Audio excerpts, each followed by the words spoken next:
Hi everyone welcome back. ನೀವು ನೋಡ್ತಾ ಇದ್ದೀರಾ student solution YouTube channel. High school ಶಿಕ್ಷಕರ ನೇಮಕಾತಿ notification date qualification C and rules ಎಲ್ಲ ಮಾಹಿತಿನ ತಿಳಿಸ್ಕೊಡ್ತೀನಿ. ಚಾನಲ್ಗೆ ಸಬ್ಸ್ಕ್ರೈಬ್ ಆಗಿ. ನಿಮಗೆ ಗೊತ್ತಿರೋಗೆ ಹೈಸ್ಕೂಲ್ ಶಿಕ್ಷಕರ ನೇಮಕಾತಿ ಈ ಬಾರಿ ಬಂಪರ್ ಲಾಟ್ರಿ ಅಂತ ಇಷ್ಟಪಡ್ತೀನಿ. ಹುದ್ದೆಗಳ ಸಂಖ್ಯೆ ಜಾಸ್ತಿ ಇದೆ. ಅಂದಾಜು 3,000ರಿಂದ 5,000ವರೆಗೂ ಹುದ್ದೆಗಳು ಬರ್ಬೋದು ಅಂತ ಹೇಳಿ ಕೆಲವೊಂದು ಮೂಲಗಳ ಮಾಹಿತಿ ಬರ್ತಾ ಇದೆ. ಅದು ನಿಮಗೆ ಕ್ಲಾರಿಟಿ ಕೂಡ ಸಿಗುತ್ತೆ. ನಿಮಗೆ ಮೈನ್ ಥಿಂಗ್ ಹೊಸದಾಗಿ ಸಿ ಆ್ಯಂಡ್ ರೂಲ್ಸ್ ಕೂಡ ಬರಬೇಕಾಗುತ್ತೆ. ಲೈಕ್ ಅದು ಇನ್ನೇನು ತಯಾರಿಯಲ್ಲಿ ಇದೆ, ಎಲ್ಲ ಕೂಡ ತಯಾರಿ ಮಾಡ್ಕೊಂಡಿದ್ದಾರೆ. ಇನ್ನೇನು ಶೀಘ್ರದಲ್ಲೇ ನಮಗೆ ಬರುತ್ತೆ ಅಂತ ಹೇಳಿ ಮಾಹಿತಿ ಕೊಟ್ಟಿದ್ದಾರೆ. ನಿಮಗೆ ಅಲ್ಲಿ ನಿಮಗೆ ಕ್ಲಾರಿಟಿ ಕೂಡ ಸಿಗುತ್ತೆ ಕ್ವಾಲಿಫಿಕೇಶನ್ ಕುರಿತು. ಈಗ ಆಲ್ಮೋಸ್ಟ್ ಮೂಲಗಳ ಪ್ರಕಾರ ಎಲ್ಲೂ ಕೂಡ ಕಡ್ಡಾಯವಾಗಿ ಟೆಟ್ ಟಿ ಕಡ್ಡಾಯ, PG ಕಡ್ಡಾಯ ಅಂತ ಹೇಳಿ ಎಲ್ಲೂ ಕೂಡ ಮಾಹಿತಿ ಇಲ್ಲ ಅಂತ ಹೇಳಿದ್ದಾರೆ.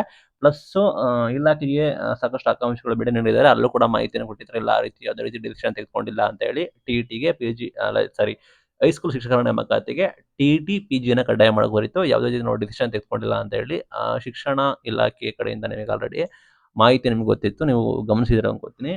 ಈಗ ಅದರ ಮಧ್ಯೆ ಏನಾಗಿದೆ ಅಂದ್ರೆ ನೆಕ್ಸ್ಟ್ ವೀಕ್ ಒಳಗಡೆ 1 ವೀಕ್ ಒಳಗಡೆ ಸಿ ಆ್ಯಂಡ್ ರೂಲ್ಸ್ ಬರುತ್ತೆ ಅಂತ ಹೇಳ್ತಾ ಇದ್ದಾರೆ.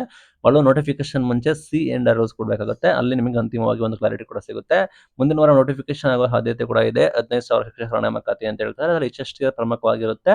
ಪ್ಲಸ್ ಈಗ ಸದ್ಯಕ್ಕೆ ಯಾವುದೇ ರೀತಿ ಕ್ವಾಲಿಫಿಕೇಶನ್ ಕುರಿತು ಯಾವುದೇ ರೀತಿ ಟೆಟ್ PG ಕಡ್ಡಾಯ ಮಾಡ್ತೀವಿ ಅಂತ ಹೇಳಿಲ್ಲ ನಮಗೆ.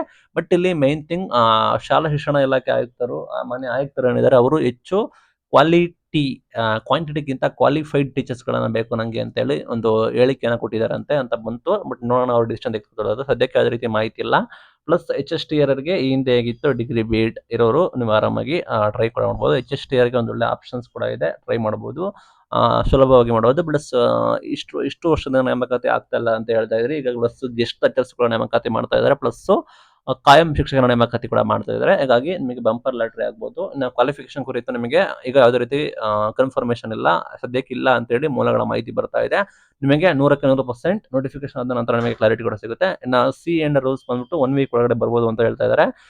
ನೋಟಿಫಿಕೇಶನ್ ಮುಂದಿನ ವಾರ ಅಂತೇಳಿ ಮಾಧ್ಯಮದಲ್ಲಿ ಕೂಡ ಬರ್ತಾ ಇತ್ತು. ನೋಟಿಫಿಕೇಶನ್ಗಿಂತ ಮುಂಚೆ ಹೊಸದಾಗಿ ಸಿ ಆ್ಯಂಡ್ ರೂಲ್ಸ್ ಕೂಡ ಬರಬೇಕಾಗುತ್ತೆ. ನಂತರ ನಿಮಗೆ ನೇಮಕಾತಿ ಕೂಡ ಆಗುತ್ತೆ. ಕ್ವಾಲಿಫಿಕೇಶನ್ ಆಯಿತು, ಇನ್ನೇನು ಪರೀಕ್ಷೆಗೆ ಸಮಯ ಕಡಿಮೆ ಇದೆ. ಅಂದಾಜು ನಿಮಗೆ ನೋಟಿಫಿಕೇಶನ್ ಆದ್ರೆ ಮ್ಯಾಕ್ಸಿಮಮ್ 2 ತಿಂಗಳು ನೋಟಿಫಿಕೇಶನ್ ಆಗಿದೆ ಅಂದ್ರೆ ಅಲ್ಲಿಂದ 2 ತಿಂಗಳು ಒಳಗಡೆ ನಿಮಗೆ ಪರೀಕ್ಷೆಯನ್ನು ಮುಗಿಸ್ತಾರೆ.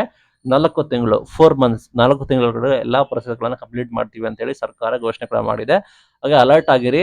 ನೋಟಿಫಿಕೇಶನ್ ಎಷ್ಟು ಡಿಲೇ ಆಗುತ್ತೋ ಅಷ್ಟು ನಿಮಗೆ ಇದಾಗುತ್ತೆ. ನೋಟಿಫಿಕೇಶನ್ ಯಾವಾಗ ಬಂತು ಅಂದ್ರೆ ನಿಮಗೆ ಸಿಗೋ ಸಮಯ ನಿಮಗೆ ಎಕ್ಸಾಮ್ಗೆ ಕೇವಲ 1ರಿಂದ 2 ಮಂತ್ ಅಷ್ಟೇ ನಿಮಗೆ ಅವಕಾಶ ಸಿಗುತ್ತೆ. ಹಾಗಾಗಿ ದಯವಿಟ್ಟು ಅಲರ್ಟ್ ಆಗಿರಿ, ಸ್ಟಡಿ ಮಾಡಿ. All the best. Thank you.